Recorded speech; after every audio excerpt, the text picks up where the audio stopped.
Well, hello everybody. Welcome back, my healers in training. Shuko here to do part 2 of the White Mage guide. Now, I do want to point out, since this is a part 2, I do have a part 1 available, and if you haven't seen that yet, I would highly encourage that you watch that first. So I'm going to provide a card up here, and I suggest you watch that first if you're going to get to that.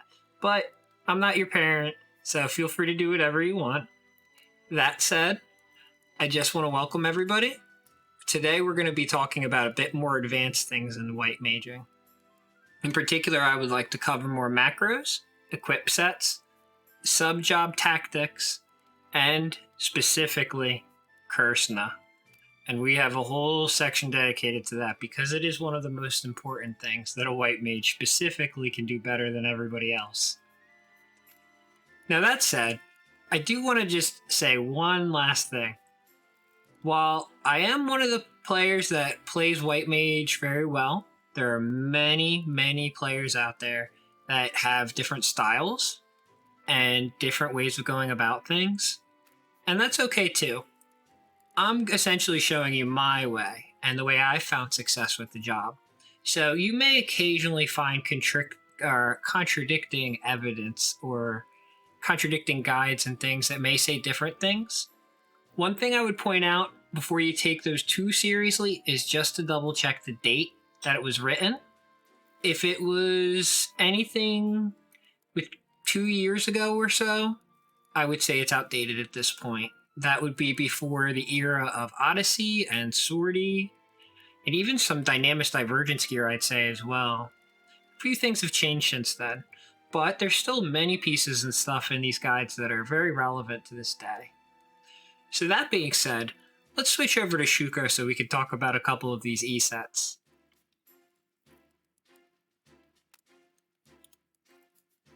Okay, so we're here on Shuko, and I'm in my Mog house on the 2nd floor.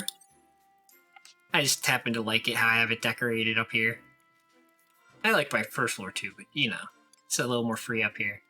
So, we're going to talk about a bit of these equip sets. Now, I've already shown you guys a couple of basic sets that would be good to get you started. This time we're going to be talking about more elite sets, I would say, and things to shoot for an end game. Now, I want to point out that some of these pieces are incredibly hard to get. So I will suggest alternatives that are similar. But I also do want people to know what the best things to go after is. So that being said, the first set I'm going to talk about is the idol set. Now, it's going to be a little bit similar to what I've shown you before, but this is the one that I run with. Last set I had showed just shows a couple of suggestions of gear to go after, and I talked about what goals. That being said, let's talk.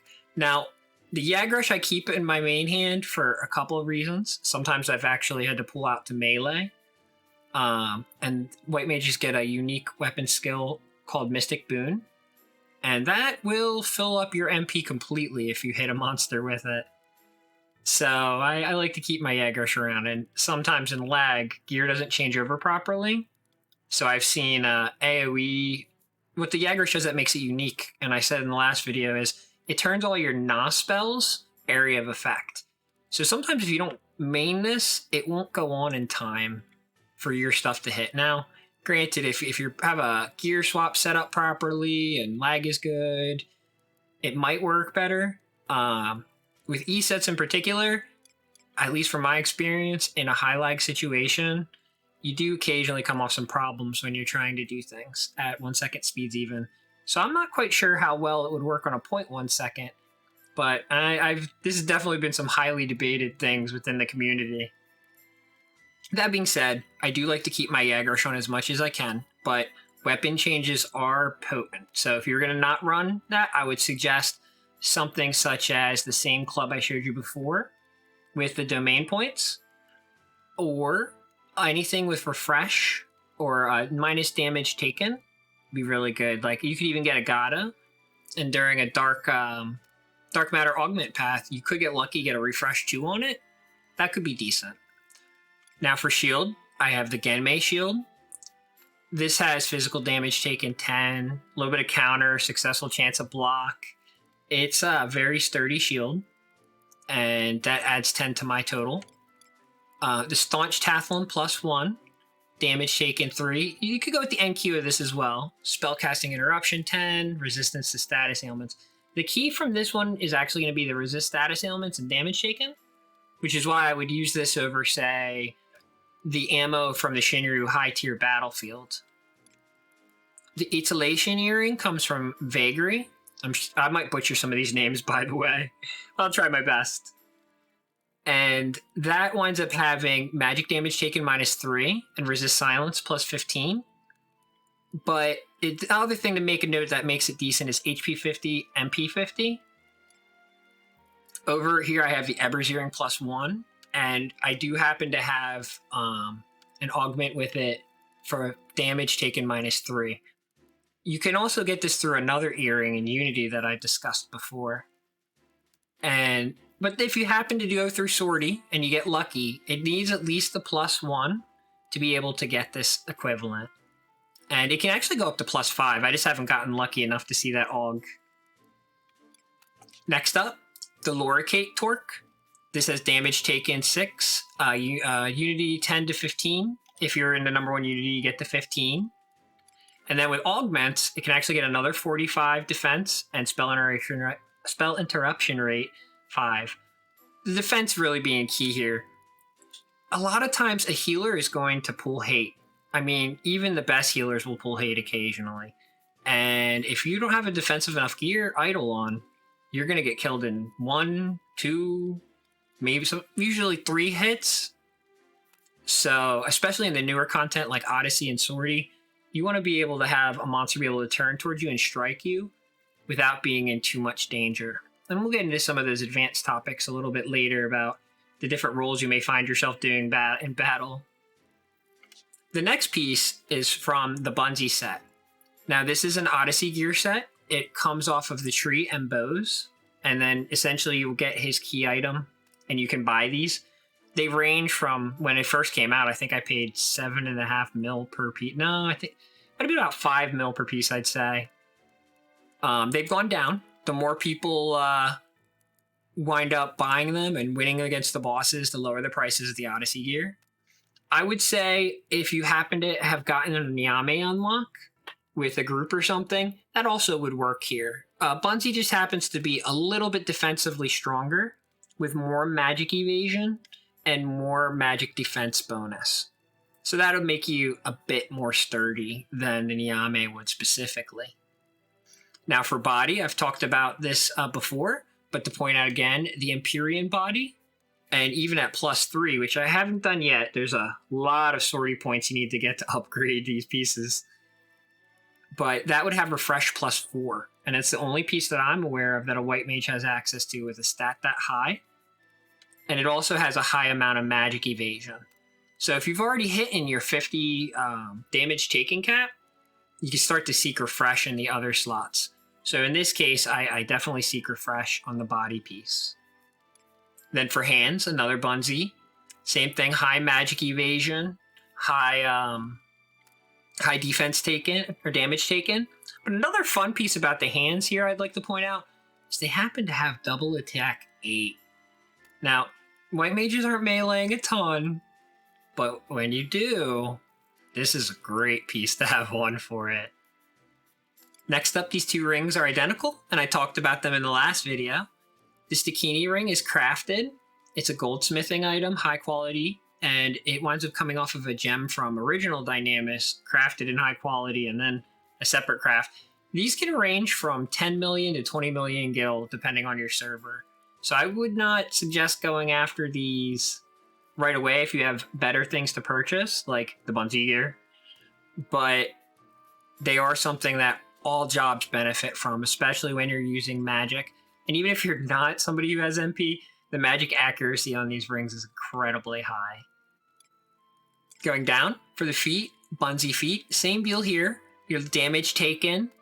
It also has, good enmity minus and stuff too. But lots of magic evasion at the 150 there. For legs, I wind up keeping the Eber's pantaloons. Now, there's a couple alternatives that you could go for these instead. Like if you want to get a refresh piece, I've shown that option through the Unity monster.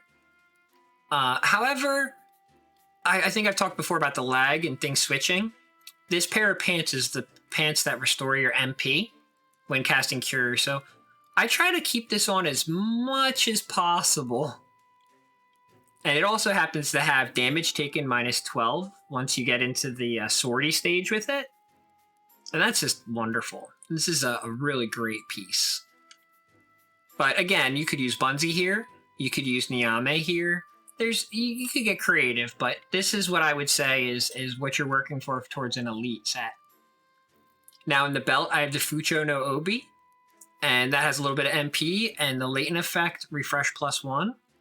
That takes effect when your MP is under half, which is usually when you want more refresh anyway. And then an ambuscade cape with a 10 physical damage taken. Don't forget that Shell 5 gives you about 26% magic damage taken, and you don't need that in your gear. It would just be a waste. So this would be the idol set.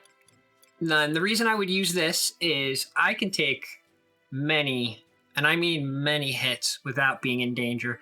I'd say I need to probably be hit 20 times before I would be killed. Maybe a few less, like 15, 17 or so, from a level 135 or so monster. I could probably survive 8 hits from a level 150 monster, unless it's like a weapon skill or something.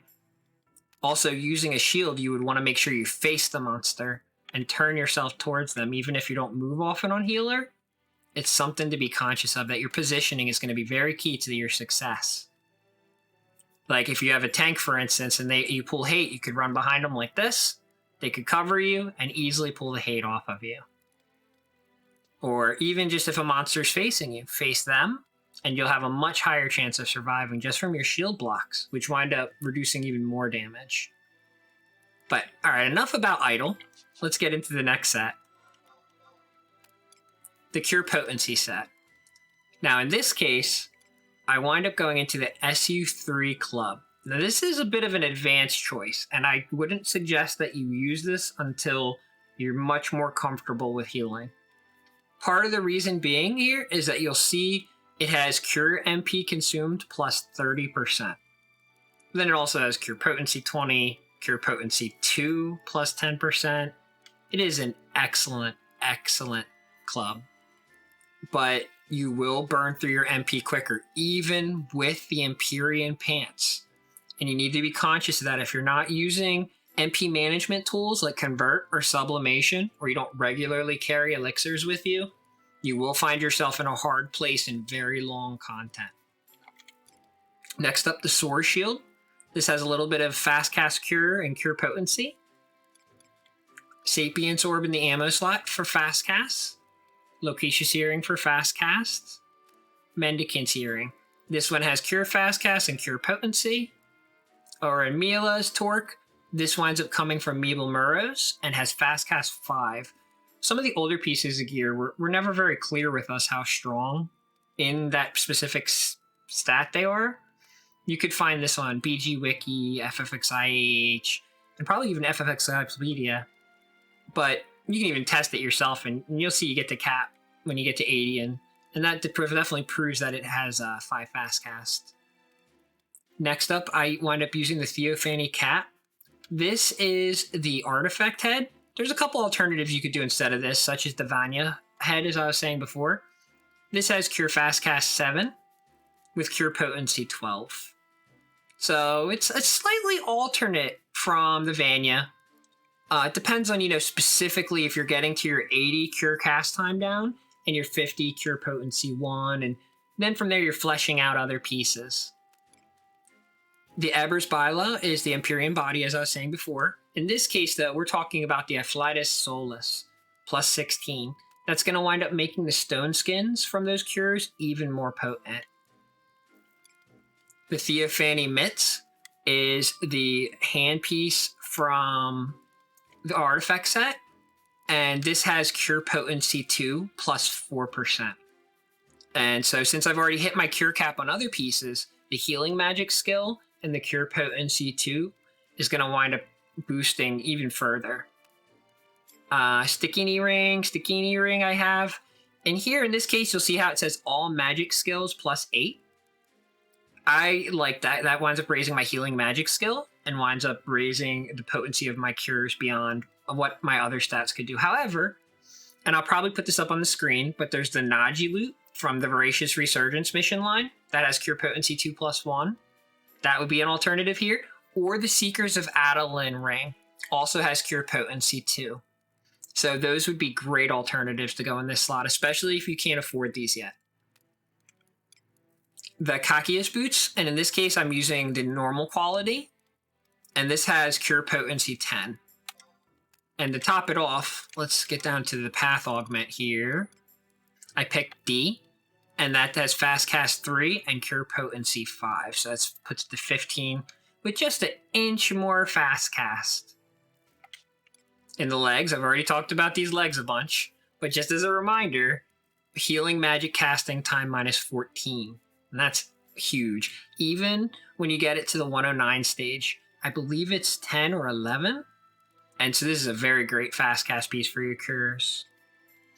The Embla Sash is 1,000 domain invasion points from those dragons you always hear your Unity person talking about. Unfortunately, you can only get 80 to 100 points a day, so you're looking at 10 or more days of hitting up dragons for this, but it is so worth it. It winds up giving you fast cast 5, increases the power of your sublimation, and enhancing magic duration plus 10%. There is nothing bad about this spell at all, and is excellent to have. The Alanis Cape comes from Wildskeeper Reeve, and this one winds up having a Fly to Solus plus 10. And that's pretty much all you're going to want from that specifically. It's so between these two pieces, the body and this, that increases your stone skin.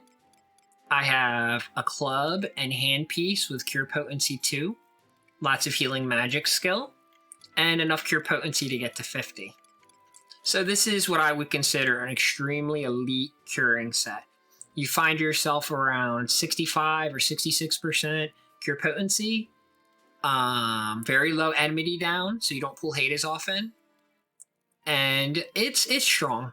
It's strong. However, I mean, there is times where you're going to get hit in your healing set, and you will still take a lot of damage in this set. And that's something to be conscious of the timing of your cures.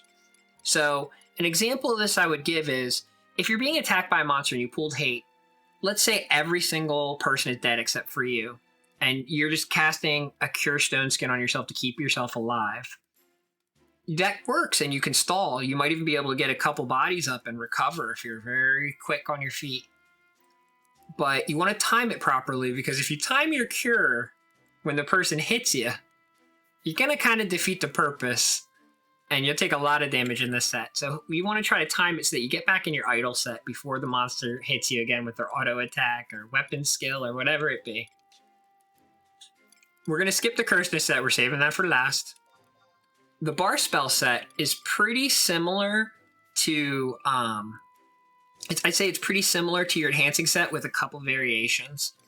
You want to try to fit as much Empyrean gear as you can in this set, but there's a couple pieces you're not going to be able to do it for. But the reason I have 3 here is it adds a buff to your bar spells. I believe it is 2% or 1%, and I'm going to say it's 2%. Per piece, and so that you can get to a 10% absorption rate. So let's say you cast Bar Fire with 5 Empyrean pieces of gear. You'll get the Bar Fire effect, but then you also have a 10% chance of everybody with that buff absorbing fire magical damage. And that's going to make your healing job a lot easier, and sometimes it can even prevent a death from happening. With that being said, not every slot is good for that, for the Empyrean. There's some that actually serve it a little bit better. So the Piety Pantaloons actually come from the Dynamis Divergence. It's the Relic set upgraded. And you'll see here Elemental Resistance Spells plus 36. Now this starts seeing it around its first reforging. And it's not this high, but this is the highest it goes. And you would rather this piece instead. You're going to get a lot more from 36 more magic resistance than you are a gambled chance at a chance of an Elemental Absorb. So other than that, I wind up using all the other Empyrean gear. And then Enhancing Duration, Endless Sash, Incanter's Torque has all magic skills plus 10. The Stikini Rings, all magic skills plus 8. The goal here is to get the Enhancing skill up. The Mimir Earring, Enhancing Magic skill plus 10. The Endoa Earring, Enhancing Magic skill plus 5. So this one is a 600 Domain Invasion Earring. This one drops off of Vagary. I've already talked about the Staunch Tathlum. The Incanter's Torque comes from Esha Ruan. There are warders there, and they pop randomly depending on what island you're on. And some of them drop necklaces either in combat style or magic style. If you get the 3 magic necks, you can actually combine them with synergy and turn it into this. Or have a friend help you as well. Mending Cape. And I think that's all for this set. So this is a slightly varied enhancing set. The goals you're going to want from this is to at least get yourself to 500 enhancing magic skill. And then from there, as much Empyrean gear as you can get and those relic pants. A regen set. So regen is not a White Mage's #1 way of healing. That's honestly a scholar's trick. But regen is something that they get access to, regen 4 specifically. And you can make it pretty good. Pretty good. So the pieces that I would use is the Bola Bunga. This winds up increasing regen potency by 10. Also, let's pause for just 1 sec. Enhancing magic duration does not affect regen. You need specifically gear that specifies it's enhancing regen. So that being said, regen potency plus 10. In this case, I do have the Amarapi shield here. I think it's because I use this set for other things as well. But the enhancing duration 10 isn't going to work from this. Staunch Tathlum, spell interruption rate down. Probably why I have that there. Back to the enhancing earrings. Incanter's Torque. And then the headpiece, you're going to get something a little different. The Inyaga is from Ambuscade. And the headpiece in particular has regen potency plus 14. The Piety Bylot is the relic body. And fully upgraded, that has regen potency plus 52%. So we're almost doubling the potency of regen. The Eber's Mitts, I just have fast cast on these. Sticky Rings with their all magic skill plus. A Bunsy Feet just to make myself a little sturdier while I cast regen. The Theophany Pantaloons. So these are the legs from Artifact, fully upgraded. And these also have regen effect duration plus 24. And that's excellent. So combining that with all these regen potencies. Fast cast Endless Sash, talked about this. The Fee Follette Cape, this has enhancing magic skill plus 9. And once it's fully auged, it has fast cast 10. A little bit of spell interruption rate down, I believe, as well. So this is an excellent regen set. Scholars do get better access with regen 5 and better regen potency gear. But White Mages are no slouch, and I would cast this before any difficult fight to make things easier. Now, for what I call the Erase set, or the Na set, you actually don't need much. In my case, I have the Yagrush because it turns them all AoE, and fast cast pieces, such as Isolation Earring has fast cast 1, the Malignance Earring comes off of the Lilith High Tier Battlefield and has fast cast 4. Already talked about the Sapient Sword, but that drops off of Eshazita mob, particularly a Belladonna type. The Clerk's Torque, and in this case, this has some fast cast and the Erase plus 1. This very, very key piece. It's a little bit expensive to get when you're new. But what Erase plus 1 does is when you cast Erase on a monster or a party member, let's say they got hit with Impact, and Impact is going to put a bunch of ailments on them. You would only have to cast Erase on them half as many times to remove all the ailments because you take off 2 at a time with this neck. Then one thing I would suggest going after, especially if you don't have the Yagrush, is going to be the Empyrean Head, because you'll see that this has Divine Veil plus 24%. And that essentially winds up enabling you quarter of the time, or a tiny bit less than a quarter of the time, for your Nas spells to be AoE, even if you don't have the Egg Rush. The Zendik robe is just a robe I use that has lots of fast cast. There's a couple variations of this. This drops off of the Warder Courage and is one of his rarest drops, so I would just encourage you to use the Inyaga body if you don't have something like this. Eber's Mitts. A lot of this other stuff. Ayamu has fast cast 6, damage taken. Navon, Kakros, those drop off of a Resenjima mob. And those have fast cast 5. Really just trying to get some fast cast snuck in here. A little bit of DT. Really all you're going to need though is about 20% fast cast and your erase +1 neck. And this will be good to go. I'd say throw in the Eber's Hat or a Yagrush, and you're very, very, very well at that point. So we'll skip the TP set for a sec. Melee is probably not why most of you are here. So getting into the Auspice set, the Gata has Enhancing Magic skill +18. And with Auspice, you definitely want to get yourself over 500 Enhancing skill. Enhancing Magic duration does affect this one, so the Amarapi shield, which drops off of K and Omen, is an excellent shield, but you're not going to be doing this by yourself. It is definitely a team effort to get one of these. Staunch Tathlum, see, I've talked about that before. The Enhancing Earrings and Incanter's Torque. I'm sure you're starting to notice a little bit of a pattern here.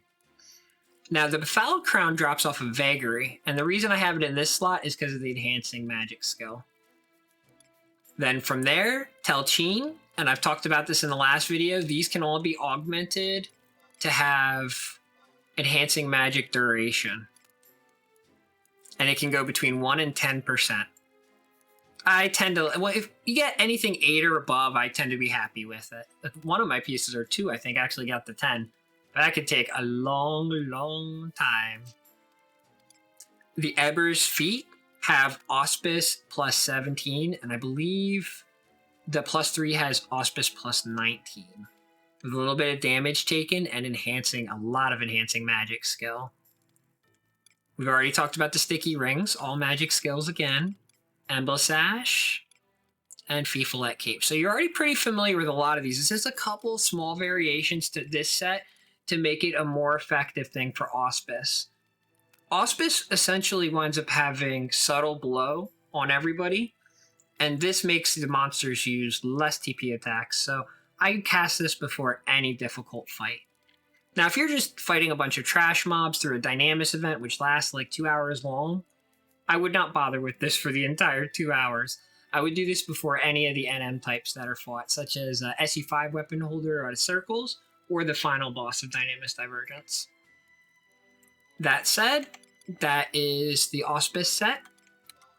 Cura is a little bit different. So when you wind up casting a single target spell, you get a Stone Skin effect if a Flight of Solace is up. That doesn't apply to the area of effect cures. So at that point, there's no point having those 2 other pieces I told you about, the body and the cape.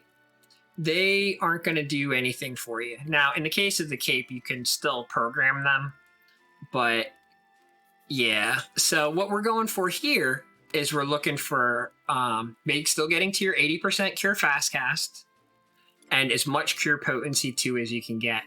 So on that note, the artifact body fully upgraded, if you're not using a single target cure, actually does have cure potency 2 +6. And that is really good. So you mix that together with the hands with the cure potency 2 +4.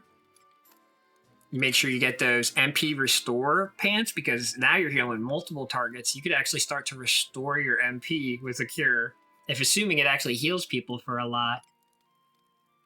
And then the Piety, which is relic legs, and those have cure potency 1 +14. So one of the things I focus on here is you still got to get to your 50 cure potency 1 before you start digging into cure potency 2. The rest of this is all stuff you've seen before. So fast casting stuff, cure potency from that, and I would even suggest using the SU3 club that I showed you before.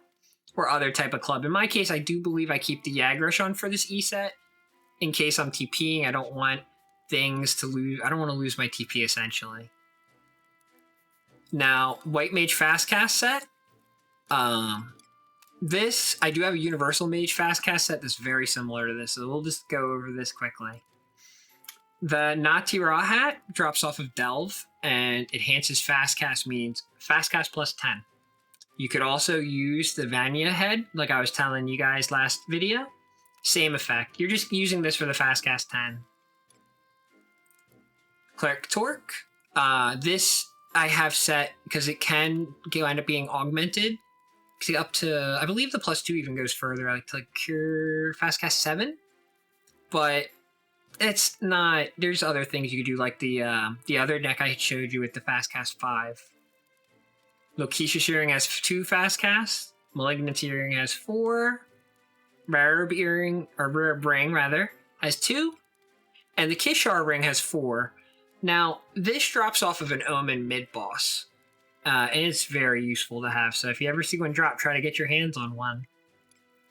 The Gendawitha gauges actually drop off of, they do drop, but you can also purchase them with wings, and it comes from Original Skirmish, not to be confused with Alluvian Skirmish. And the first time you get them, they actually are going to be at 109, and they still have Fast Cast 7. But if you want to be a little sturdier, you actually have to use a different type of wing to upgrade them to their 119 form. The Zendek Robe I've already talked about, but if you can't get your hands on one of those, you'd find yourself in good shape with an Yaga body. Talked about the Fifolet Cape and the Embla Sash. And we've talked about the Navon Kakras with their Fast Cast 5. So let's talk about the Volte set. The Volte set, I only have 2 pieces of this set, the legs and the body. It's a very rare set that drops off of the bosses in Dynamis Divergence Tier 2. And usually when I go to the Dynamis these days, I'm not spending a lot of time in Tier 2. Usually we're trying to rush to T3 to get drops. And actually I haven't run a Dynamis Divergence in a minute. But when they drop, or you can also get these from the Amon Trove chest that I've talked about in the Guild Guide, which I think I might put a card up for. This drops off of the Sandy Zone ones. And it has Refresh +1, Fast Cast 8. It's a really good piece. But you just heard my rant about how rare these pieces are, right? So assuming you're not going to be able to get them, I would suggest that you go after this piece. The Guive Trousers, or Guive Trousers, not sure how that would be pronounced. This has Fast Cast 4, Cure Potency 10. This drops off of the Permathia High Tier Battlefield, and is really nice. A lot easier to get than the other pants I described. But this would be what I call the White Mage Fast Cast set. Now, we're going to skip another melee thing. We'll get back to that in a sec. This is what I call the Healer's Refresh set. Now, I've talked about the idol set before. This is another idol set, but assuming you've all wiped and everybody's sitting there tapping their foot for a raise, you're weakened, you already burned 300 MP on a rise and 150 MP on a raise 3 on somebody, and now you have 0 MP. While you're waiting for your timers to cool down, it'd be really smart to park yourself in a set like this, so let's talk about it. Now, some of these you're going to be familiar with. Sticky Rings, you remember the Stikini Ring +1s. They have Refresh. That's great. Hardy Earring, I just threw this up to try to avoid ailments from AoEs. Italation Earring says it has a high MP+. That's a good one to have. The Sybil Scarf. Now, unless you're a Winder citizen, and I'm actually a Bastok citizen, side note, you're not going to get a lot from this. But it does have Refresh +1 for Windy citizens. And I definitely want to put it there so people are aware. Now, the Chironic set comes from Risenjima mobs, and it can be programmed through an NPC named Osim, who, anybody's been playing the game for a while, curses his name for many reasons. Occasionally, they'll have Dark Matter Augment bonuses, where you can get 7 to 12 for free every day. And if you're lucky enough to get Refresh 2 on these, it is very, very nice. So, over the years, whenever that's up, I would check with Osim every day and knock out a piece.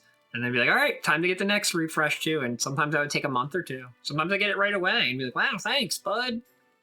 But if you don't have OSEAM bonuses up right now, I would suggest going after the Befouled Crown I showed you guys earlier. Let's see if we can find that real quick. Here we go. And because this actually has refresh +1. Now that being said, the Ebers by Lao has refresh +3 and regen +4, side note. And this is, at this stage for me, it's actually as good as my artifact body, but I have it here because I do intend to upgrade it, and it actually goes to refresh +4.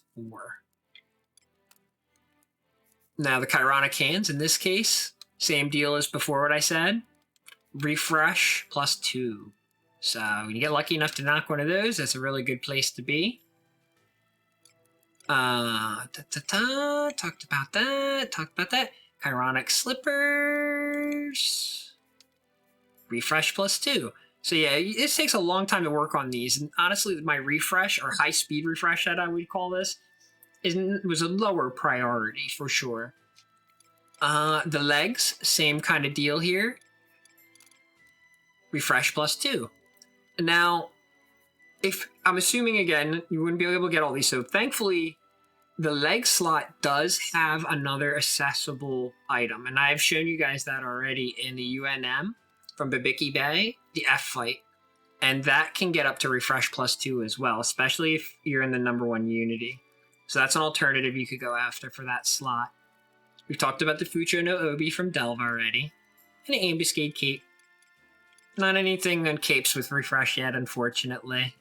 And no earrings with refresh to my awareness other than job-specific ones. You could also throw up the club with the +1 refresh, or if you same thing with the Chironic gear, you could get a Gata with OSEAM augmenting it with refresh +2. Other than that, there is an ammo slot. I'm going to try to put that up on the screen now from the Seekers of Adeline expansion, and that has refresh +1 as well. So you can actually get about 20 refresh from this set, just sitting there per tick plus whatever your healing is. So that's very, very potent. That being said, let's look at, now this is where the sets are going to start getting a little unconventional. Everything I've shown you up to this point has been healing related. We're going to be talking about a little bit of damage now. So this is my elemental set. And it's rare that you're going to find a White Mage needing to cast like fire or earth or something like that. But dare I say lately, it's becoming a little bit more popular. In Swordy in particular, a lot of the bosses punish you if you don't hit them with a specific element every few seconds. And that can be very, very troublesome. So you do find yourself needing a set to do damage with magic on a White Mage even sometimes. And so for that, I use the Pempedro Tathlum, and there's a couple alternatives for this. There's a UNM Worm in, I believe, Gooskin Tunnels that you can augment and get a lot more too. This actually drops off of a Racing Jima Tier 2 Behemoth, and it's decent. And you can also sometimes get lucky with the Goblin as well. Now, for the armor, we're just going to say Bunsy. Just wear Bunsy. For White Mages, you're not going to find anything even remotely close to damage as this. This was also designed for Red Mages to wear, and it has a lot of magic damage pumped into it. Next up, the Sybil Scarf. We talked about the refresh there, but if you look at the other two stats, you'll see it has Intelligence +10 and Magic Attack bonus +10 as well. Regal Earring. Now, in this case, I'm just using this for the intelligence and the magic attack bonus, but you can actually pair this with an artifact piece, and there start being magic accuracy bonuses. Malignancy Earring doesn't just have fast cast, it has magic attack bonus +8, magic accuracy, and intelligence in mind. The Fretgate Earring is incredibly hard to get and drops off of the Odin high tier battlefield.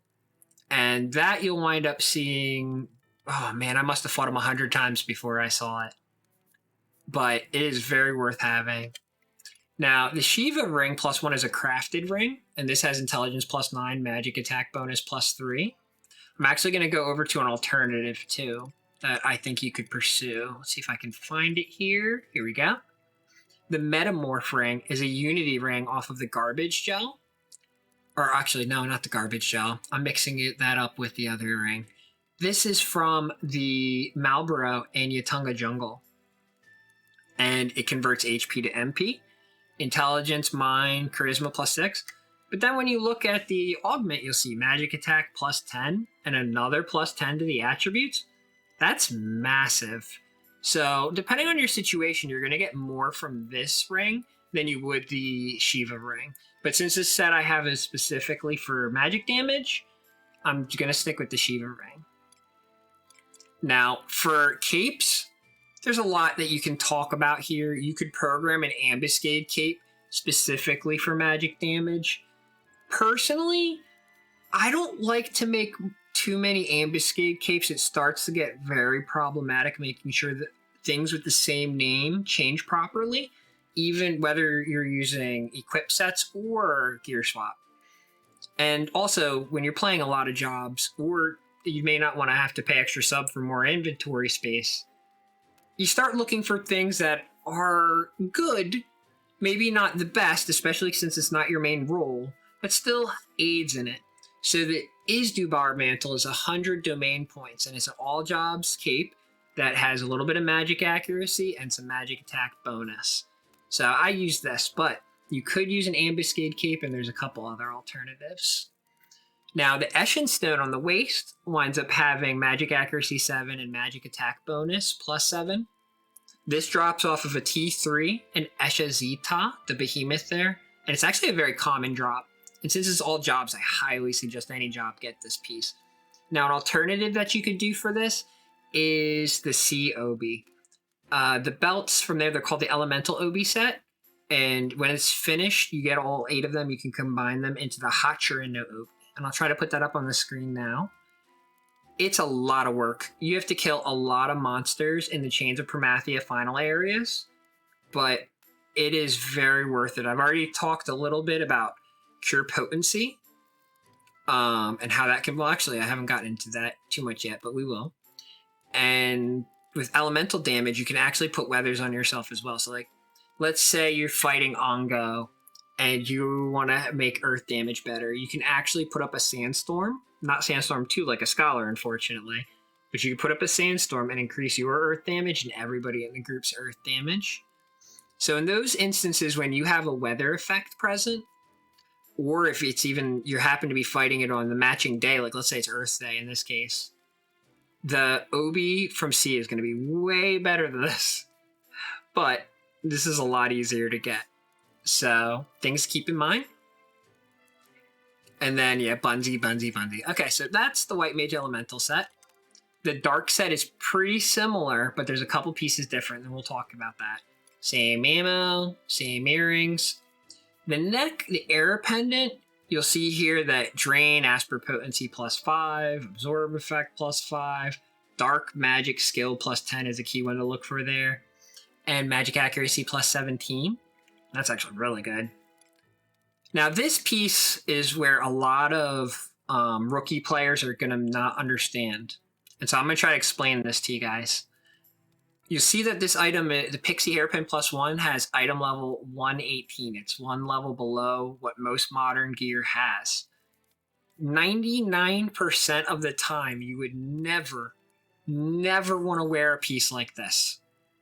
The reason that this piece is in this set is, well, first off, the intelligence +27 is kind of handy. But the other problem that you're going to have is magic attack bonus +28. Doesn't sound super amazing, but you see the words before it where it says Dark Elemental? For some reason, any specific elementally referred magic attack bonus, and you'll see this in a couple pieces. There's some that say Wind Elemental magic damage or Earth Elemental damage plus. They are, I don't want to say double, but potentially double or maybe even more than double the magic attack bonus that they actually say on the gear, assuming you're casting the right element. So for this case, you would use this for spells like Impact, Drain, Asper, and things like that. Or even if you're using a Darkness weapon skill, like a Staff AoE weapon skill that comes to mind, but we'll get into that a little later. From there, Bunzi gear. The rings, The Wake Me Up Inside ring, I mean the Evanescence ring, it has Dark Magic skill plus 10 and Drain and Asper Potency plus 10. So really good to have. Archon ring drops from the Archdynamis Lord, an original Dynamis Zarkabard. This is a kind of rarish one to get, and it actually drops off of his upgraded version. Otherwise, the other variation from this normal quality is called the Shadow Ring, which is a good piece to have too, but not for this instance. The Archon Ring, you'll see it has Dark Elemental Magic Attack bonus plus 5 and Dark Elemental Magic Accuracy plus 5. Same rule applies to this to the headpiece that you saw from before. Now remember that Obi I was telling you about? Yeah, there it is.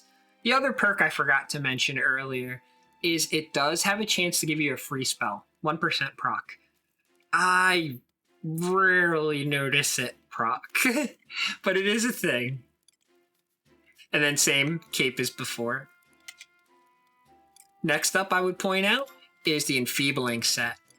Now, White Mages don't need to enfeeble a ton, and some of our enfeebles are actually even linked to our Divine Magic skill, such as Repose and things such as that. But in this case, there's some instances where you may be trying to land a Silence. You don't have a Red Mage around, and you need to land a Silence on a Mage monster. And oh, you're going to thank yourself for taking the time to have an Enfeeble set. So let's talk about that. Already seen this ammo before. Already seen these earrings before. Already seen these rings before. And already seen the Incanter's Torque before. Same rule applies with that all magic skill plus, except you're seeking Enfeebling. Now, I've talked about the Befouled Crown, but that winds up having Enfeebling skill as well as Enhancing skill, so this is actually a good piece to have one for that as well. And remember what I said about the Regal Ring having a set bonus, or Earring having a set bonus?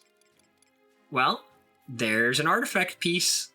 So you're going to start getting a magic accuracy bonus just because these are paired. But to make it even better, the artifact body here actually has Enfeebling magic skill plus 21. So something to keep in mind. The Regal Cuffs, this is the best piece to have for it. However, I would point out this is an incredibly, incredibly rare item. It drops off the final boss of Omen almost never. In fact, I think I got this off of... I've beaten him hundreds of times at this point, and I think I got this off of a Mimic via Montrove. I've only ever seen it maybe drop off of the final boss of Omen once, maybe twice over the years.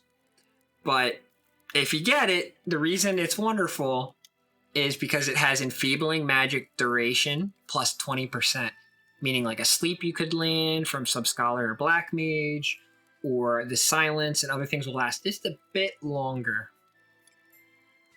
Now, the Kishar ring I was showing you guys for Fast Cast before actually does have Enfeebling magic duration plus 10% as well. We already talked about the Sticky ring and how great it is. Now, in this case, I have Artifact Feed on as well because they have Enfeebling magic skill plus 21, and they will also stack magic accuracy bonus with the earring. Now, the Chironic Hose, I've showed you this in the refresh set already, right? And it's a very nice piece because I got lucky for that, but there's actually another reason you would want this. And this is something that anybody that's played Red Mage is already going to be pretty familiar with. Where did I hide it? Let me see if I can find where it's set. Chironic Hose, where are you? Well, I don't need to show the second page augments. The real thing that you're looking for in here is Immunobreak at the bottom. Immunobreak is essentially a chance to weaken the resistance of that enfeeblement. And Red Mages, if I'm wrong on this, feel free to correct me because I'm not a main Red Mage. But the way I understood it is the more you spam Silence on somebody with an Immunobreak piece, you're slowly chipping away at their resistance to Silence, assuming that they are not completely resistant to it, or immune to it rather, and you will eventually land an ailment on somebody with this as you chip away at their resistance. So I consider this a must-have for enfeebling. Now, the Obstinate Sash drops off of an Odyssey Notorious. Well, The key item to buy it drops off of an Odyssey T2 Notorious monster, and this has enfeebling magic duration plus 5%, and that's nice. Another thing is it starts to get augmented. Mine's only at 11 at the 20 at the moment, but magic accuracy goes up and other stats. So this is a very nice piece to have. And then lastly, I have a, ambuscade cape with augments towards magic accuracy. So this is a really potent elemental set, enfeeblement set.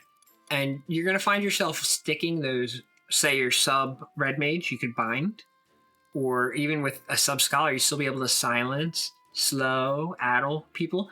Not as potent as a red mage, they have far superior enfeeblements, but they're not always around. That being said, let's talk about two little sets. Melee set. So, once in a while, I don't know if you happen to see in some videos of me or not, but I have wound up, swinging my club from time to time. It's not something that should be your priority, though. If the content is hard enough, you should always be focused on your primary responsibility first. And in the case of white maging, that is healing. Now, it's say that you are with some really talented people and they are able to handle themselves without dying for 5 seconds. If you have more breathing room, you can help with damage, but you need to be sure that the party is very competent and not insta-dying 2 or 3 hits to stuff, that they understand the content pretty well before you get comfortable enough to pull out your club for attacks.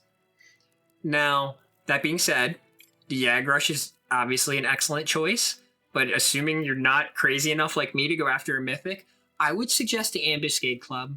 The finished Ambuscade Club, which I'll try to put up on the screen now, it's called the Maxentius, and it gives a bonus to Black Halo, and it is an excellent club. The Aeonic Club happens to be another good one. Even the Relic Club can get some pretty decent melee numbers, and augmented, it adds to your cure potency. Genmei Shield or something would be good here. There's a couple other things you could go for. Then I switch off of the ailment resistance and get the Crepuscular Pebble from the Shinra high tier battlefield for physical damage cap plus, because a lot of times the white mage is going to have, say, bard buffs on them as well. And the bard isn't going to change them all to refresh songs. You're going to have a lot of melee buffs on you a lot of times that usually go completely useless on a white mage. Now, the Sessence Earring drops off of a high tier battlefield Ultima Omega. And this has double attack 3 and store TP 3 with a little bit of accuracy. It's a pretty rare drop, but it's very useful to have. The Clotharus Torque drops off of a Racing Jima monster, and it has triple attack plus 1. There's a couple other pieces you go on here. This has accuracy, subtle blow, all jobs. The Bunzi set I wind up doing for head, hands, and legs. And then I still do keep those Ebers on for my legs. Damage taken 12. No double attack magic, unfortunately. But, you want to get some of that DT in, too, because you don't want to die in AoE range while you're trying to swing your club. Then you're a dead, useless white mage. And then lastly, for the body piece, I do a fully upgraded Aeonma, which has double attack 7. And this comes from Ambuscade. Then, you could get a cape with double attack plus 10 on it, a little bit of accuracy and dex. You don't have to go that far or not if you want. There's actually also a couple level 99 capes with double attack 2, double attack 3, and so on and so forth. The Grunfeld Rope drops off of an Escharuan monster, T1. One of the Katarei, actually. Kind of a pain in the butt fight. But all jobs, and attack 20, accuracy 10, double attack 2. The D-Ring, which you're in the business and you don't want to die. The Church Ring. This is a crafted ring that a lot of melees tend to like. It has Subtle Blow 10, which is huge. Store TP plus 6, accuracy plus 10, and a little bit of regen too to top it off. You could pair these up and get really close to the Subtle Blow cap after Auspice has been cast. Almost like a monk or a ninja. Not quite as good as them though. That being said, this is what I would call a decent melee set. I forgot to mention the Odanoa earring. I think I talked about this last week, but this drops off of in Fei-In, a Malboro, a very challenging Malboro fight. And when it's augmented, it winds up getting defense 30, damage taken 3. Now, one of the disadvantages of this, it does convert 110 MP to HP. So you may want to find a different piece than this, unless you're very comfortable with managing your MP pool. Remember that Mystic Boon does regen a ton. That being said, let's switch over to the White Mage weapon skill set. Now this one's pretty simple. If you have Niame, go Niame. White Mages don't have any gear that winds up increasing weapon skill damage naturally through, say, the Relic set, the Artifact set, and the Empyrean set. The other jobs do. They get weapon skill damage in their pieces. Each set will have one piece that particularly enhances weapon skill damage. Since White Mage is a main healer, they don't. You gotta find it somewhere else. Now, Niame, granted, I don't expect anybody to get it to this point after. It takes a long time to fully augment your gear. And actually, next patch is gonna be able to go to rank 30. It can actually be at rank 20 now, or rank 25 now. So it gets hard. But even at this 20 rank, you get weapon skill damage plus 8%, double attack 2. Like, this is an absolute monster of a set augmented. And I would encourage every single job to go after it. That said, the Phocia Gorget and the Phocia Belt both drop from Abyssia and Seas endgames. And they're spread all across all kinds of monsters across the zone. And then you need to synergize all of the elemental belts together into these finish belts. And they're nice. They say weapon skill damage plus 10%, but the math is slightly different. The more hits and FTP that you're doing, I mean, FTP is a whole separate conversation. I might do it a DPS guide. But certain weapon skills, these are going to do more than other weapon skills. Don't read their latent effects as clearly as you may think. They're a little deceiving sometimes, but they still are very useful. And each also even gives a 1% chance of not using TP. And that's awesome. When you wear them both, it actually procs a lot more than you might think. That being said, in the earring slot, the Ishvara earring is weapon skill damage plus 2. And that drops off of Escher Ruan Notorious Monster. I know you're hearing that a lot. And the Moonshade earring, it comes from finishing the Wings of the Goddess expansion. And you can actually pick 2 augments on it. The ones that I would say everybody should go after no matter what is TP bonus plus 250. I know some people wind up making a refresh, which I stand corrected on my earlier statement. This is the only earring that has refresh. But it has catch. It only gives you refresh when your weapon is not drawn.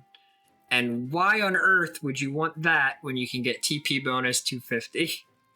So unless you're only playing White Mage on this job ever, I would not encourage going that route. I would say TP bonus 250 all the way. Next up, the Karyai ring is when you get from finishing Seekers of Adeline. That's one of the ones. You can actually pick between a bunch of rings. And one of the reasons this is one of the better rings to go after is because it has weapon skill accuracy, weapon skill damage, and a little bit of regain. The Epimenadas ring is a very, very expensive ring that drops off of a mantra. We're talking like 60 mil plus. And has weapon skill damage plus 5. So that plus Ambuscade Cape with a little bit of weapon skill damage. And then this ammo is a new piece that actually comes from the late Voracious Resurgence missions called the Ashasha Treaties. And this has weapon skill damage plus 3, a little accuracy and attack. It's very good. That being said, I've covered all of the sets other than Kursna. I do want to pop over here and just point out one other set. Where is my holy water? Here we go. So, White Mages can cast Kursna, and so it's not a massive issue, but I still want to point this set out because it's very, very good. And the Blenmont ring winds up increasing the holy water effect, and then a Kander's necklace. Blenmont rings are crafted from bone crafters, And Nikander's necklace comes from a Montrove. It used to be 100k for years ago, but then when Shinryu High Tier Battlefield came out and people started getting doomed to death, this became very popular. But I would encourage people to definitely invest on it. With this set, these 3 pieces alone, most times I chug a holy water, I remove doom. And sometimes, even in the case of a White Mage, this is faster than trying to cast Kursna on yourself. So I just want to point that out real quick before we go into the next set. And this is the one I plan to talk the most about. Kursna is a very unique Gnaw spell. And it usually removes Curse. No problem at all. But there's also another ailment called Doom. And Doom can tick down from 60 seconds from one monster, 10 seconds from most monsters, and some really hard endgame bosses actually have a 5-second Doom. So being able to remove Doom quickly and effectively is a very key goal, but it is not easy. In the description, I'm going to put a link to the Kursna calculator. This was not designed by me, but it is a very effective way of measuring your healing magic skill, your Kursna plus, and your healing magic. I said healing magic skill, your Kursna plus. Yeah, and that kind of measures together into your percentage of success. Now, early on, even after you get a couple of these pieces, you'll probably have a 50-some% success. You can take it even further. Essentially, if you have the Empyrean Club, which has Kursna plus 100, by the way, try to put that up on the screen, plus, let's say you're sub ninja and have the Yagrush offhand or something, or vice versa, and then this set, and you're master level 30, and I've calculated the math on this, you will have 100% Doom removal. And that's never actually been possible in the game until Master Levels came out. The only other way it was possible was if the person you were casting Kursna on had Kursna Receive gear, like that Nikander neck I showed you, or a Purity Ring. Now that being said, let's talk about the set. Staunch Tathlum, same thing, resistance to ailments, damage taken, spell interruption. Earring. So you've seen the earring look similar to this with the enhancing magic skill, but remember what I was saying about healing magic skill being key to Kursna as well? And so you would want a healing earring for this. And then I've talked about the Eber's ring for an idle set for its damage taken if you get lucky enough for that. But this also has healing skill plus. However, I'm noticing a critical mistake I'm making here. These only work on the right ear. So that being said, yeah, and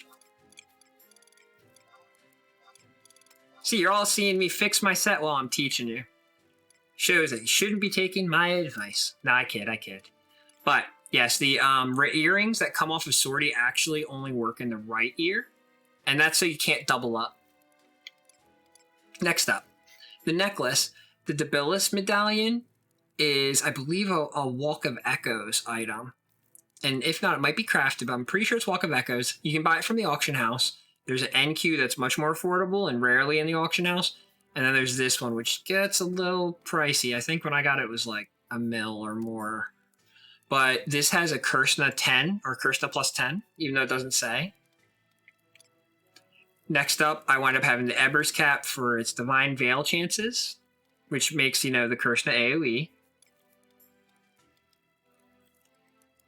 There's no body piece, essentially, that enhances Kursna directly. So the reason I use the Eber's body piece is because of all of its healing magic skill that's on it.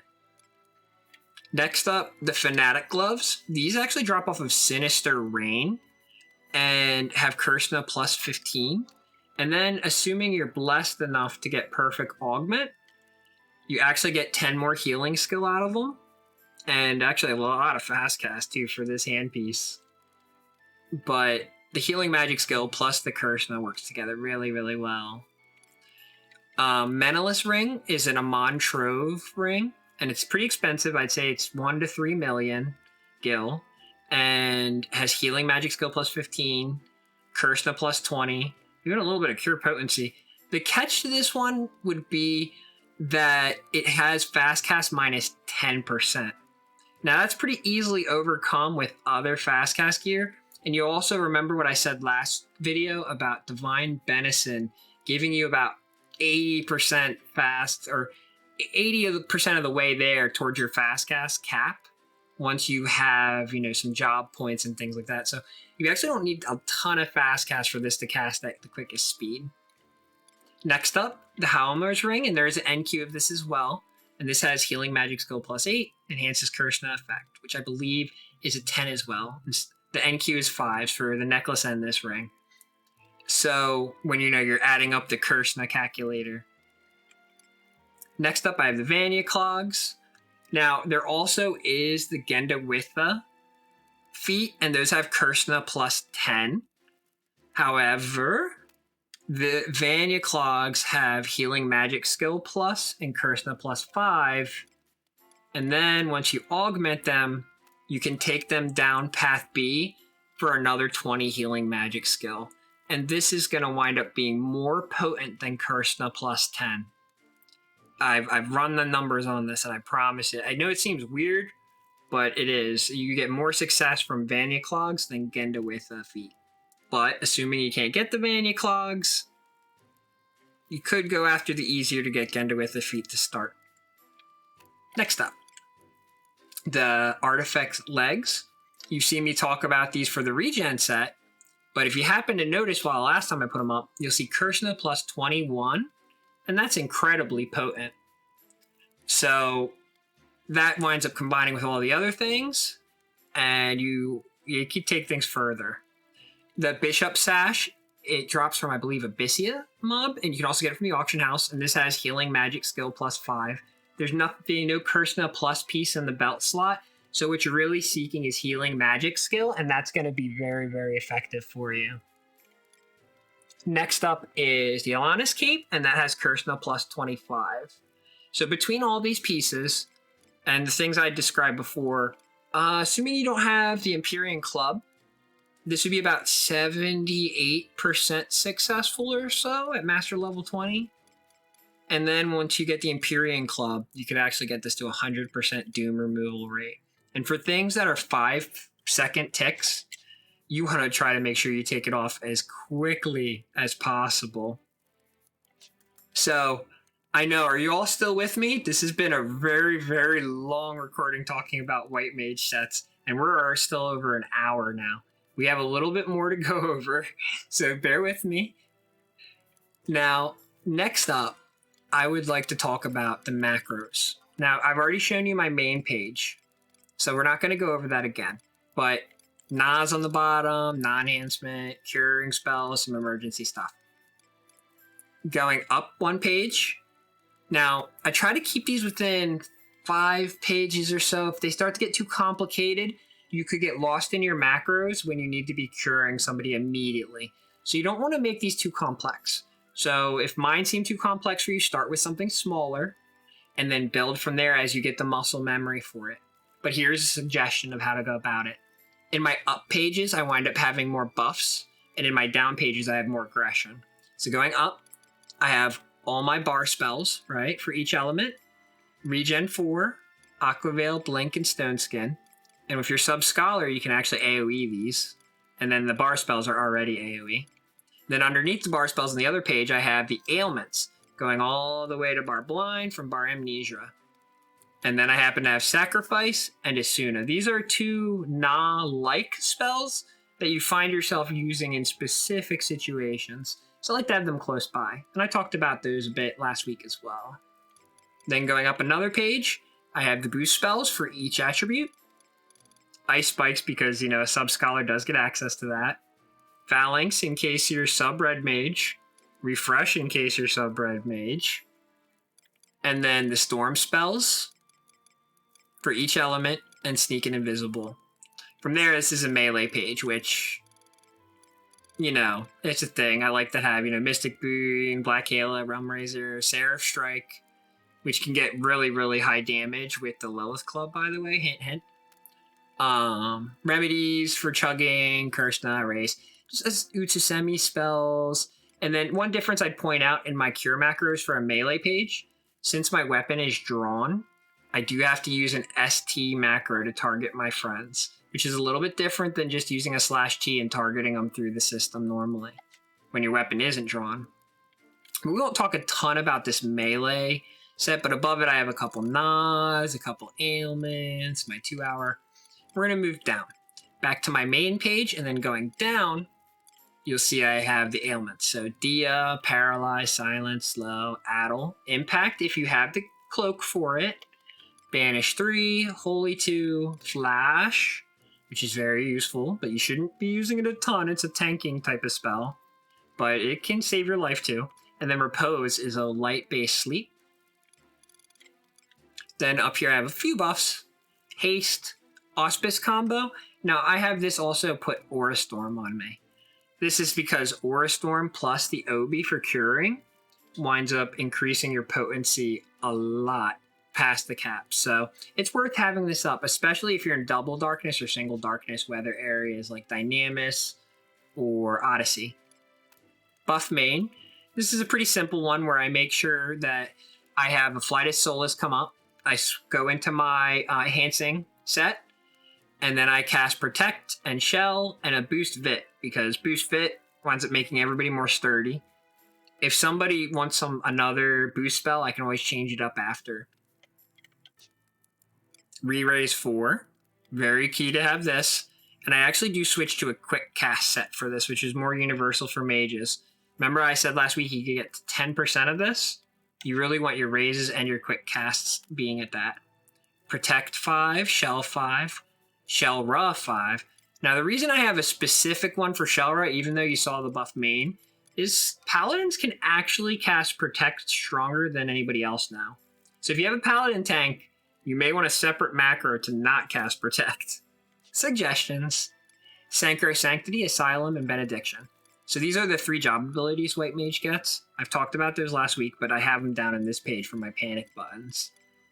And then from down there, if you go further down, I start to get into sub-job spells. Dispel, Bio, Blind, Distract, Sleepka. All this is stuff that you would have depending upon your sub-job choice. So really, to start, just like my Dancer guide, you could actually work off these 3 pages. Enhancing page, Healing page, Enfeeblement, and start a battle page, right? So between these 3 pages, you could be very effective once you gain some muscle memory here. Now, I've talked about macros a lot in other videos, but I'm just going to do a quick little brief overview here. Equip set 42 would equip your 42nd equip set. /Ma, the spell, is for magic.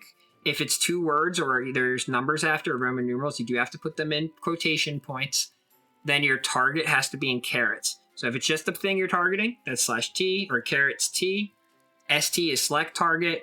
ST NPC is select a target that's not a player. STPC is select a target that is a player. STPT is select a target that's in your party. STAL is select a target that's in your alliance. So you can control this a lot. And then in carats, I have a wait 2, meaning wait 2 seconds before, or it's actually more like a second and a half, but either way, wait 2 of whatever that time measurement they use is before you equip the next set.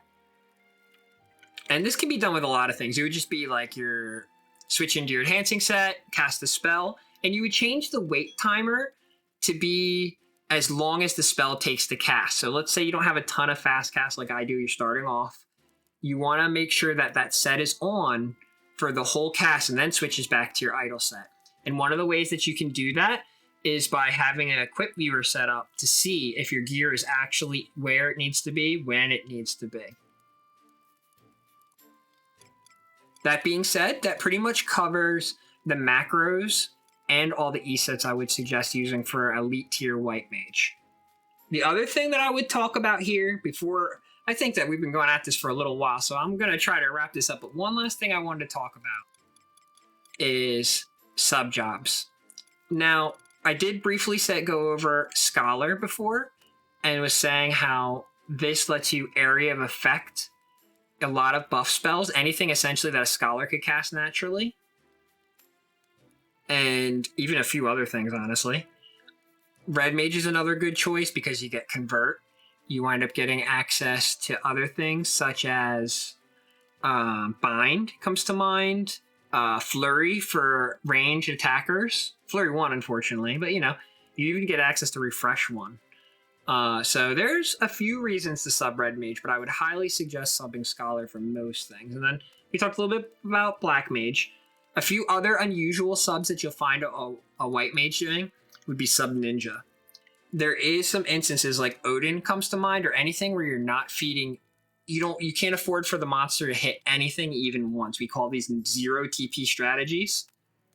You may want to consider subbing Ninja just so when you pull hate, which you will, because by the monster's not getting any hate hits off like Odin. There's this strategy, for instance, where Red Mages will end spell with level 1 weapons and just poke the thing with magic to death. But hate's funky because there's not any actual physical damage being dealt to him. So as soon as you would cast a cure, Odin's going to come for you. And if you don't have shadows, he's going to get TP on you. And that defeats the whole purpose of that strategy. So sub Ninja would only be relevant if you're trying to melee in a low man or solo situation, or in those situations where nobody can afford to be hit even once. Other choices of sub jobs would be Geomancer in a rare instance and Summoner in a rare instance, specifically for particular buffs. You can even do some weird stuff with a sub Blue Mage, but I wouldn't really suggest going outside of those subs. Maybe sub Warrior as well. You get Defensor bonus and the double attack. You'd also manipulate your stats a little bit. That being said, let's run outside and just show you a speed of a couple of these things. We're going to run out to Bastok and enjoy a little bit of Bastok music, huh? I know how to select menus. I just want to give a demonstration of how certain spells will work in AoE for Sub-Scholar and why it's so effective. So we're just going to go out to a little zone. I'm going to summon some Trust. I can't summon Trust in town. Let's go to a spot that's real secluded. One of my favorite training spots. Moriamar Basalt Fields Crystal. I like to test stuff here. It's usually left alone. Now, one thing I would point out, right, is I'm going to use my Trust add-on, which is //true, to summon some guys. Now, every single time you zone, you wind up losing a Flightus Solus. So, assuming that you hit that and then you zoned or something like that, you're going to need to reactivate that job ability. And if you're Sub-Scholar, you also will need to reactivate your arts, whether it be light arts, dark arts, whatever you're particularly working with that time. Okay, we got 4 people out here. That's enough to test. So, assuming that I'm about to start playing a match of people, and assuming these were like real people, right? I would go Buffs main as my first thing, and then I'll pop my Solace, and then I'll start casting Protect. Now I have Vast Cast set, so this is going pretty quickly. Then I wait a moment, cast Shell, and then it waits a moment, and it casts Boost Vit. Now, one thing I did forget to do a little bit there is go to my AoE button, and that usually does a session.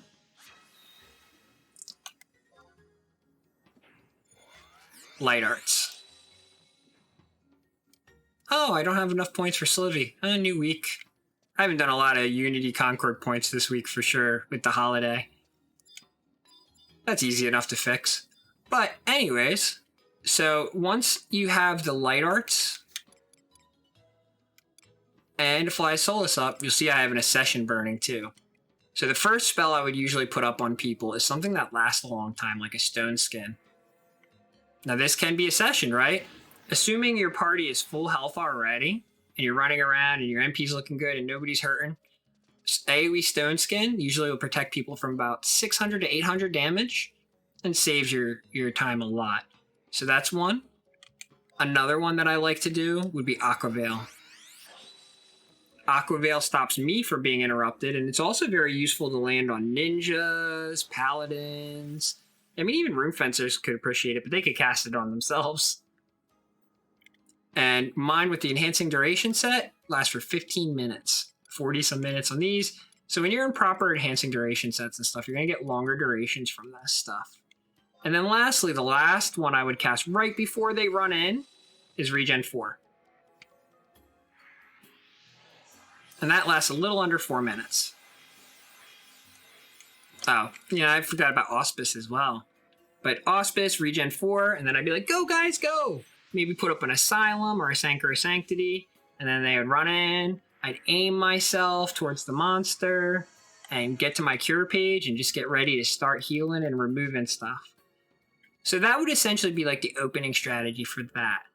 And with the way the macro pages work, also don't forget to cast your re-raise. Don't want to be a dead white mage that can't get back up again, right? I'll be honest with you, it's even happened to me sometimes. Even the best of us make mistakes. But try to learn from them, and you'll grow. That being said, I think that's all we're going to cover for today. So let's switch back to the room. Well, everybody, I'm sorry it's taken so long to get this. You know, I try my best, and I will say that it's a little embarrassing when I don't get things out at a good time. But I do try my best. And I will say that it's been a little chaotic, but I do love this game.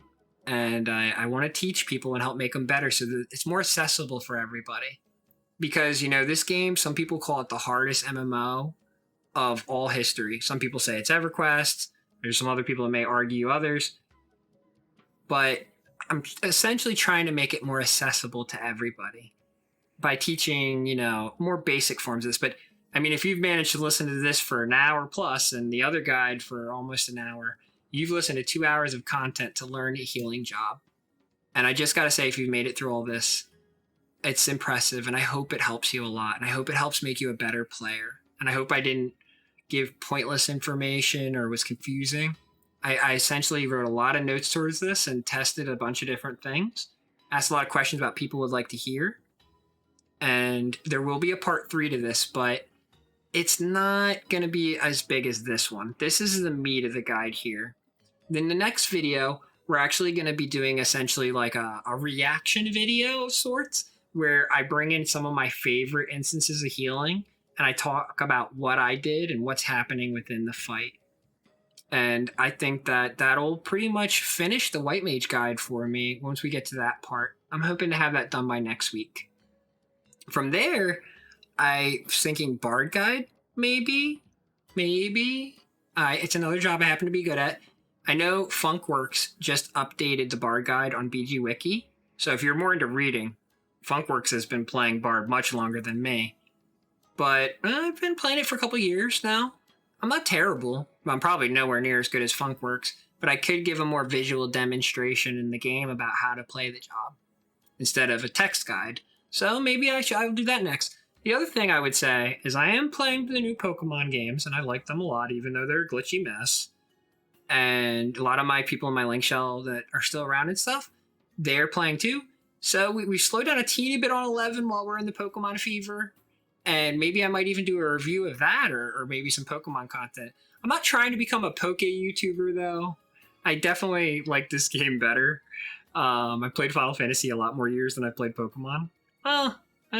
They're close, but Final Fantasy wins. That said, though, if that's something you'd be interested in, feel free to say something in the comments about that. I would love to review it. I've beaten the game and completed the decks now, and I enjoyed it a lot. That being said, thank you so much, everybody, for coming, and I hope this was a big help to you. I really, truly do. It means so much to me. It really does. And at this point, if you made it this far, feel free to like. You guys are the troopers. And if you want to see more of these guides and everything, subscribing lets me know that I'm on the right path. Occasionally, I'll see some thumbs down, and those make me sad, you know? It's always a bummer, especially like this last guide I released. There was a thumbs down on it in the first day, but it teaches me that maybe I was a little lazier on the guide, or somebody just hates me. But either way, it pushed me to try a little harder and look at things differently. But then, you know, I get a lot of positive feedback too, and that's what keeps me doing this. So that makes me happy again. But that being said, you know, I don't want to be too sarcastic. But thank you, everybody, so much. And hopefully I will see you again next week for the final part of the White Mage guide. Take care, everybody.